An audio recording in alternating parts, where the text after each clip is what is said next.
In this video, I'd like to explore the true origins of vegan morality, and in doing so, hopefully illuminate a better and more productive way to find and present arguments against vegan activists in future vegan debates. The modern vegan moral argument comes from something vegans call name the trait. This is a moral question designed by vegans to expose the concept that humans and animals are morally identical. According to this vegan logic, there are no identifiable traits separating animals from humans. The vegan argument boils down to the idea that humans are morally, whatever that means, indistinguishable from other living creatures because there are no nameable traits which morally differentiate humans from other species. And if humans are identical to other animals, you can't grant human rights and deny animal rights without being logically inconsistent. And though there are dozens of unique traits people continually point out, traits vegans so casually dismiss, this argument that humans and animals are actually the same seems to have become the center of veganism's moral argument. An argument I would emphatically like to call bullshit on. I mean, this is laughable. But instead of just laughing maniacally at this idiocy that's befallen us, I'd like to scientifically expose the evolutionary origins of vegan morality. Humans have a special knack for hypersociality, or cooperation beyond kinship, or something evolutionary biologist E.O. Wilson and Bert Hale-Dobler have deemed human eusociality. In the book The Social Conquest of the Earth, Wilson argues that humans, like many of the social insects, exhibit various levels of eusociality, enabling humans to enjoy spectacular ecological success and dominance over other ecological competitors. As Smithsonian Magazine points out in a review of Wilson's book, experiments have shown that it is shockingly easy to elicit a sense of solidarity among a group of strangers. Just tell them they'll be working together as a team, and they immediately start working together as a team, all while attributing each other a host of positive qualities like trustworthiness and competence. This human ability to form cooperative groups with little, if any, prodding vastly differentiates humans from other species.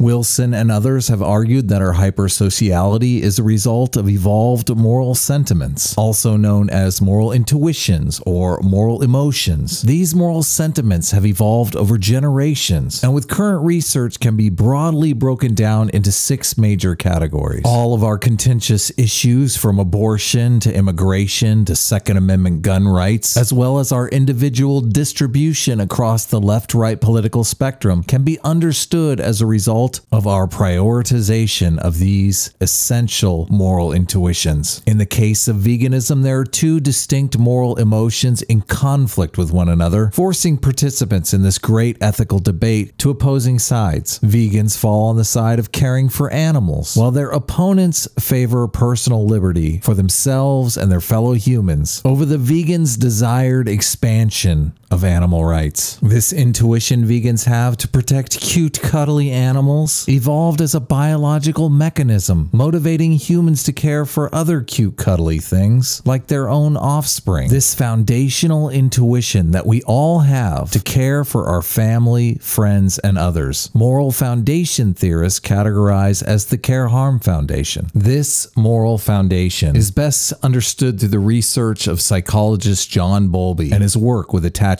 theory. We're all mammals with strong evolutionarily based attachment systems binding us to our families and young. These cognitive systems allow us to empathize with others, feeling in ourselves others' pain and suffering. As humans, we also possess an unparalleled ability to extend these feelings of empathy for family and kin to other unrelated groups. While these emotions evolved to give our species a survival advantage in the production of strong and viable offspring, they're also useful in forming moral communities by fostering kindness, gentleness, and nurturant feelings towards our peers and toward the wider community at large. Many vegans feel strongly about protecting defenseless creatures and wish to extend our natural communal empathy to all animals. And while these moral intuitions may feel right to vegans, motivating them to extend some level of human rights to all animals, the moral case case for veganism puts vegans into clear conflict with less empathetic people. As vegans continually argue that we should all prioritize the care of animals over other moral intuitions, vegans exacerbate a clear conflict between a second moral foundation. Moral foundation theorists identify as the Liberty Oppression Foundation. The scientific research around what moral foundation theorists call the Liberty Oppression Foundation surrounds the science of psychological reactance. Psychological reactance are described as a motivational reaction to offers, persons, rules, or regulations that threaten or eliminate specific behavioral freedoms. Reactance occurs when a person feels that someone or something is taking away their choice or limiting their range of alternatives. The Streisand effect, known as the phenomenon whereby an attempt to hide, remove, or censor a piece of information has the unintended consequence of publicizing the information more widely, draws its power from these psychological reactants.